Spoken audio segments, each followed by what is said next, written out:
ஓரின சேர்க்கை இன்னைக்கு நிறைய பேர்கிட்ட இந்த பழக்கம் இருக்குது.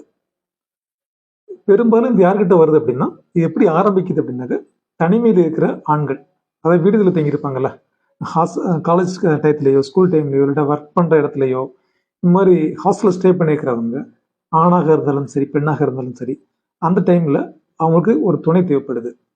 ஏதோ ஒரு விதத்தில் சில பேர் விரும்பி செய்கிறாங்க, சில பேர் விரும்பாமலே அதில் பழக்கப்படுத்தப்படுறாங்க. அதாவது வயசுல மூத்த ஆண்கள் என்ன பண்ணுவாங்கன்னா, சின்ன பசங்களை பிடிச்சி அந்த மாதிரி ஏதாவது பண்ணிடுறது. அந்த பழக்கத்துக்கு அடிமையாக்கி விட்டுருது அவங்கள. அப்புறம் அந்த பசங்க அதுக்கு ஒரு அடிமையாகி அதை அப்படி தொடர்றாங்க. இந்த மாதிரியான ஒரு பழக்கங்கள் விரும்பியோ விரும்பாமலோ தொடர்ந்து நடைபெற்றுட்டே இருக்குது.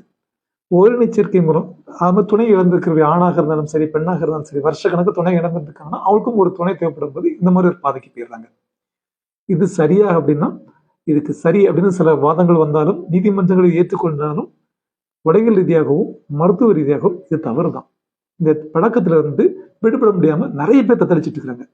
அதுல இருந்து வெளியே வந்து வரணும், இல்லைன்னா நிறைய நோய்களுக்கு நம்ம ஆளாகிடுவோம், சமூகத்தால புறக்கணிக்கவும் போடுவோம். இந்த பழக்கத்திலிருந்து வெளியே வர்றதுக்கு முறையான கவுன்சிலிங், ஒரு சைக்காலஜிக்கல் ட்ரீட்மெண்ட் எடுத்துட்டீங்கன்னா நிச்சயமாக இருந்து நீங்க வெளியே வர முடியும்.